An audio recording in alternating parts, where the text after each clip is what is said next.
प्यारे दोस्तों, आज हम आपको एक मछली और एक बांझ औरत का वाकया सुनाने वाले हैं। जब एक मछली का पेट चाक किया गया तो अंदर से ऐसा क्या निकला, और एक बांझ औरत को अल्लाह ने कैसे औलाद से नवाजा, ये भी बड़ा ही दिलचस्प वाकया है। दोस्तों, ईरान के एक बादशाह की आदत थी कि वो रातों को भेष बदल कर निकल जाता था ताकि अपनी रियाया के हालात मालूम कर सके, लोगों के हालात देख सके कि कौन खुश है और कौन नाराज। एक रात बादशाह फकीराना लिबास पहनकर महल से निकला और बाजारों में घूमता फिरता एक नानबाई की दुकान के करीब से गुजरा। दुकान के अंदर रोशनी हो रही थी। बादशाह ने चुपके से अंदर झांका तो क्या देखता है कि नानबाई मुसल्ले पर बैठा दुआ मांग रहा है। उसकी आंखों से आंसू जारी है और वो कह रहा है, ऐ परवरदिगार, तू ही हमें पैदा करने और पालने वाला है। हमें हरदम तेरा ही आसरा है और तुझ पर ही हम भरोसा करते हैं। तू बड़ा कादिर और हिकमत वाला है। जो तू चाहता है वही होता है। हम तेरे हुक्म के आगे गर्दन झुकाते हैं और तेरी रजा में राजी रहते हैं। नानबाई बार बार यही अल्फाज दोहरा रहा था। बादशाह उसकी ये हालत देखकर निहायत हैरान हुआ और दिल में कहने लगा कि खुदा का ऐसा फरमाबरदार और इबादत गुजार बंदा मैंने अपनी रियाया में आज तक नहीं देखा। मगर सवाल ये है कि जो अल्फाज ये नानबाई अपने मुंह से निकाल रहा है, क्या उन पर अमल भी करता है? मुझे चाहिए कि इसका इम्तिहान लूं और देखूं कि वो किस कदर खुदा पर भरोसा करने वाला है। अगर ये इस इम्तिहान में पूरा उतरा तो मैं इसकी वो इज्जत अफजाई करूंगा कि तमाम रियाया में आज तक किसी की नहीं हुई होगी। ये सोचकर बादशाह ने दुकान का दरवाजा खटखटाया तो नानबाई ने मुसल्ला तय किया और उठकर देखा। दोस्तों, जैसा कि हम बता चुके हैं कि बादशाह उस वक्त फकीर के भेष में था, लिहाजा नानबाई ने बड़ी नरमी से उससे पूछा, क्यों भाई, तुम कौन हो और क्या चाहते हो? तो बादशाह ने कहा, मियाँ नानबाई, हम फकीर हैं, अभी अभी तुम्हारे शहर में दाखिल हुए हैं। हमें खाने को रोटी दे दो, लेकिन रोटी की कीमत अदा करने के लिए हमारे पास पैसे नहीं है। हाँ, ये अंगूठी हम तुम्हें देते हैं, इसे बतौर अमानत रख लो। जब हम रोटी की कीमत देने आएंगे तब अपनी अंगूठी तुमसे वापस ले जाएंगे। नानबाई ने कुछ कहे बगैर अंगूठी लेकर एक रोटी फकीर को दे दी और फकीर रोटी लेकर दुआएं देता वहां से चला गया। नानबाई ने फकीर के सामने ही वो अंगूठी अपने रेजगारी वाले संदूकचे में बेपरवाही से डाल दी। अगले दिन सुबह होते ही बादशाह ने वजीर को हुक्म दिया कि फला मोहल्ले में एक नानबाई की दुकान है, उस दुकान पर जाओ और उसके रेजगारी वाले संदूकचे में से हमारी अंगूठी किसी तरकीब से निकाल लाओ। लेकिन खबरदार, नानबाई को बिल्कुल शक शुबा ना हो कि अंगूठी कहाँ गई। बादशाह का हुक्म सुनकर वजीर ने 2 सिपाहियों को साथ लिया और उस बाजार में जा पहुंचा जहां नानबाई की दुकान थी।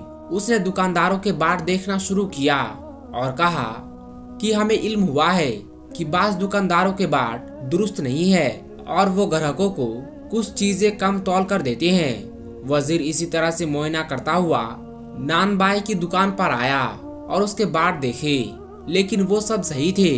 वजीर ने कहा, मियाँ नानबाई, तुम्हारा वो तराजू कहाँ है जिससे तुम आटा तोलते हो?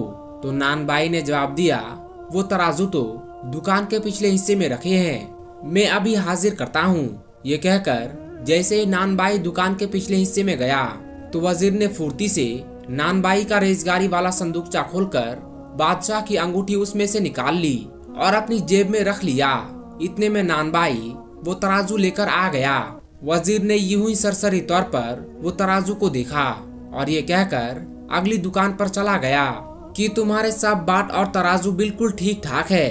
फिर वजीर ने बादशाह को अंगूठी ले जाकर दे दी। बादशाह ने अंगूठी अपनी उंगली में पहन ली और फिर एक गुलाम को उस नानबाई के पास भेजा कि जाओ नानबाई को बुलाकर लेकर आओ। नानबाई उसी वक्त बादशाह के सामने हाजिर हुआ और ये देखकर हैरान रह गया कि ये तो वही शख्स है जो पिछली रात फकीर के भेष में आया था। बादशाह ने कहा, मियाँ नानबाई, माफ करना, पिछली रात हम ही भेष बदल कर तुम्हारे पास आए थे और रोटी के बदले में अपनी अंगूठी गिरवी रख कर चले गए थे। अब मेहरबानी करके अपनी रोटी की कीमत ले लो और हमारी अंगूठी वापस करो। ये सुनकर नानबाई भागा भागा अपनी दुकान में गया और रेजगारी वाला संदूकचा खोलकर देखा तो उसमें से अंगूठी गायब थी। वो उल्टे कदम वापस आया और बादशाह से अर्ज किया कि जहां पना वो अंगूठी आपके सामने ही मैंने अपने संदूकचे में डाल दी थी, लेकिन मालूम होता है कि कोई चोर चुरा कर ले गया है। मैं आपके सामने हाजिर हूँ, जो सजा कहेंगे मैं भुगतने के लिए तैयार हूँ। नानबाई की ये बात सुनकर बादशाह ने गुस्से से कहा, क्या अंगूठी नहीं है? जरूर तुम झूठ बोल रहे हो।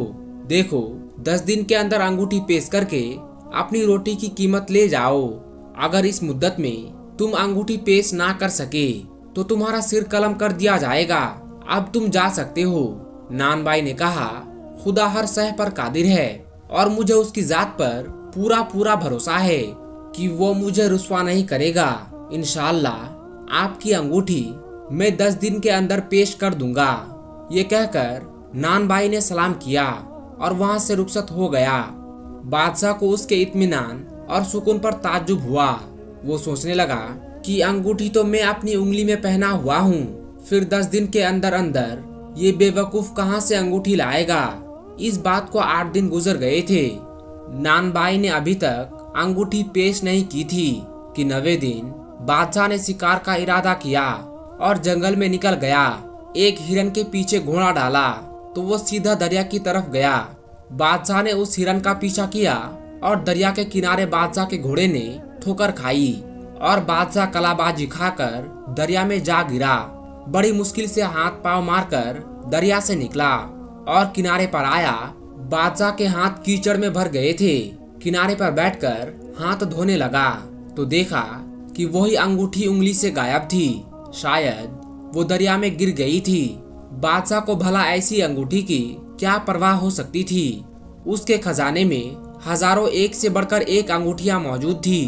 दरिया के उसी किनारे पर कुछ दूर एक गरीब मछुआरा जाल लटकाए सुबह से बैठा हुआ था और अभी तक कोई मछली नहीं फंसी थी।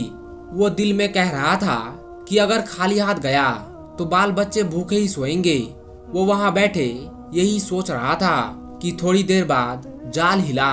मछुआरे ने जाल खींचा तो थोड़ा वजनी महसूस हुआ तो वो खुश हुआ कि आज तो बहुत मछलियां फंसी है। जब उसने जाल दरिया से बाहर निकाला तो उसमें 2 बड़ी बड़ी मछलियां तड़प रही थी। मछुआरे की खुशी का कोई ठिकाना ना रहा। उसने सोचा कि इन मछलियों की अच्छी कीमत मिलेगी। दोस्तों, जब वो ताजा मछली ले लो की आवाज लगाता हुआ बाजार में पहुंचा तो नानबाई के कान में मछुआरे की आवाज आई। तो दोस्तों, उसके बाद क्या हुआ आगे हम आपको वीडियो में बताएंगे। लेकिन उससे पहले अगर आपको ये वीडियो पसंद आ रही है तो इस वीडियो को एक लाइक करके हमारे चैनल को सब्सक्राइब जरूर करें। दोस्तों, जब वो मछुआरा अपनी मछली लेकर बाजार में पहुंचा तो नानबाई के कान में मछुआरे की आवाज आई। उसने अपनी बीवी से कहा, अरे वो नेकबख्त, मछली खाए कितने दिन हो गए हैं, जरा जाकर इससे मछली तो खरीद लो। तो उसकी बीवी ने झुंझला कर कहा, 8 दिन गुजर गए हैं और बादशाह की अंगूठी अभी तक नहीं मिली। 2 दिन बाद जल्लाद तुम्हारा सिर कलम कर देगा और तुम्हें मछली खाने की सूझ रही है। बीवी की ये बात सुनकर नानबाई ने कहा, अल्लाह पर भरोसा रख, अगर मेरी जिंदगी बाकी है तो अंगूठी जरूर मिलेगी और दुनिया की कोई ताकत मेरा सिर कलम नहीं कर सकता। फिर उसकी बीवी ने मछुआरे को आवाज दी और उससे दोनों मछलियां खरीद ली। वो मछलियों को लेकर बावर्ची खाने में गई, उन्हें एक तख्ते पर रखा और छुरी से साफ करने लगी। जैसे ही उसने पहली मछली साफ करके दूसरी का पेट चीरा तो उसमें से एक चमकदार चीज बाहर निकली। बीवी ने उठाकर देखा तो यह सोने की एक खूबसूरत अंगूठी थी जिसके बीच में हीरा जगमगा रहा था। अंगूठी देखकर वो चिल्लाई, जरा जल्दी से यहाँ आना, देखो मछली के पेट में से क्या चीज निकली। नानबाई ने बीवी के चिल्लाने की आवाज सुनी तो दौड़ा दौड़ा वहां आया। बीवी ने उसे अंगूठी दिखाई तो नानबाई ने उसे पानी से धोकर साफ किया और पहली नजर में ही वो पहचान गया कि ये बादशाह की वही अंगूठी है जो रेजगारी के संदूकचे में से गुम हो गई थी। वो फौरन सजदे में गिर पड़ा और बहुत देर तक रो रो कर खुदा का शुक्र अदा करता रहा। फिर नानबाई उसी वक्त शाही महल की तरफ रवाना हुआ और बादशाह को अपनी आमद की इत्तिला करवाई। बादशाह ने उसे आने की इजाजत दे दी। नानबाई बादशाह के सामने गया और सलाम करने के बाद हाथ बांधकर अदब से खड़ा हो गया। उसे देखकर बादशाह ने कहा, जो मोहलत हमने तुम्हें दी थी उसके खत्म होने में अभी 2 दिन बाकी है।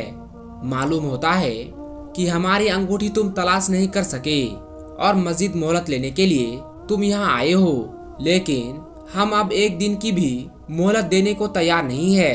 नानबाई ने बादशाह की बात का कोई जवाब ना दिया और आगे बढ़कर वही अंगूठी बादशाह के सामने पेश कर दी। बादशाह ने अंगूठी पर नजर डाली तो हैरत से उछल पड़ा।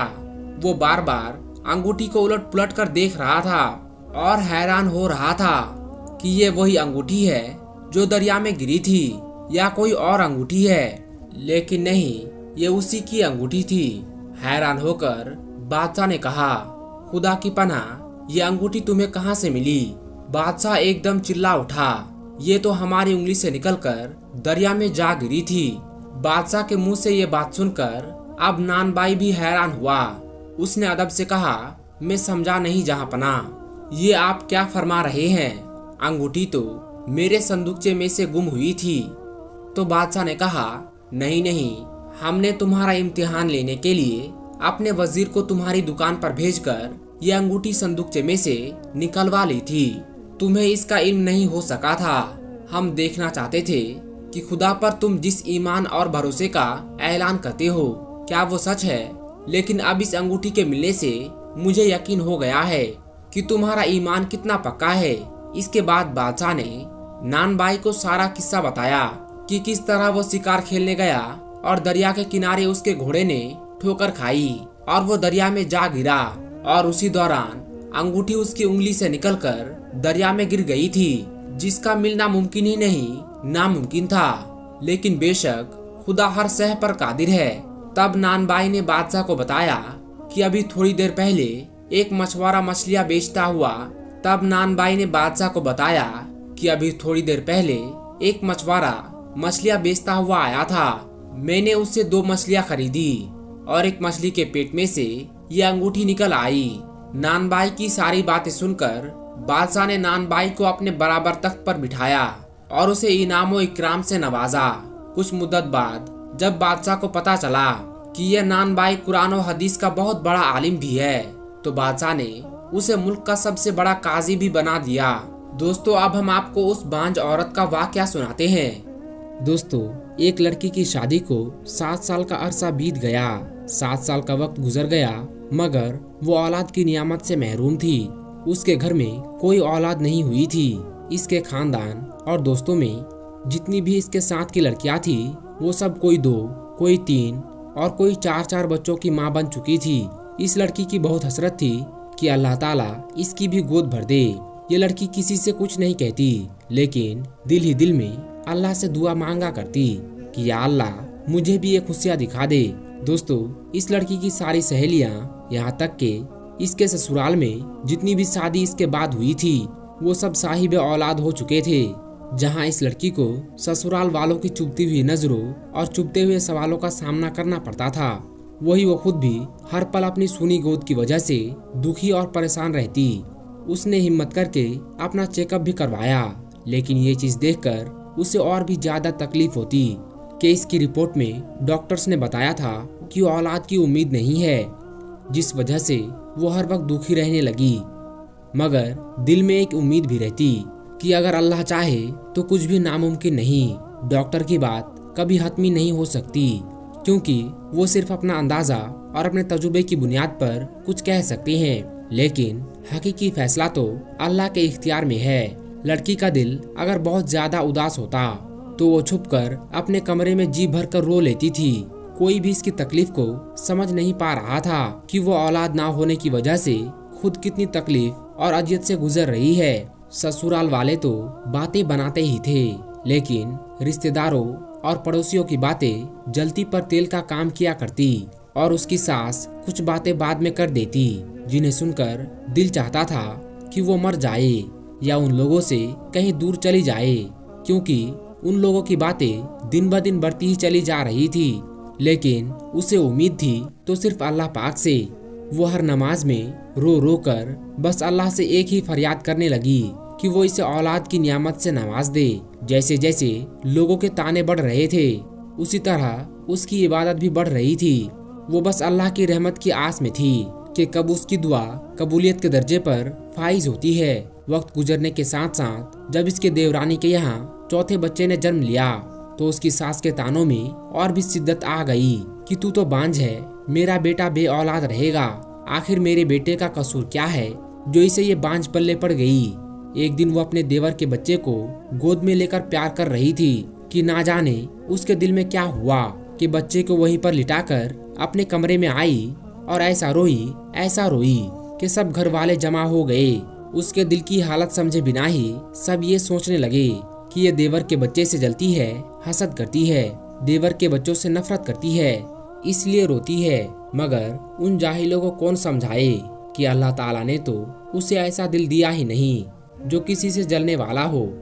वो तो उन लोगों में से थी जो अपनी खुशियाँ भी किसी को दे दे, किसी और की झोली में डाल दे, जो अपने मुंह का निवाला दूसरे के मुंह में डाल दे। वो तो बच्चे को प्यार करते वक्त अपनी सूनी गोद में इस कदर दिल गिरफ्तार हुई थी कि खुद पर काबू ना रख सकी। और आज उसके आंसू भी सारे बंधन तोड़कर बहने लगे। बस उसका एक शौहर था जिसने उसे कभी ताना नहीं मारा था।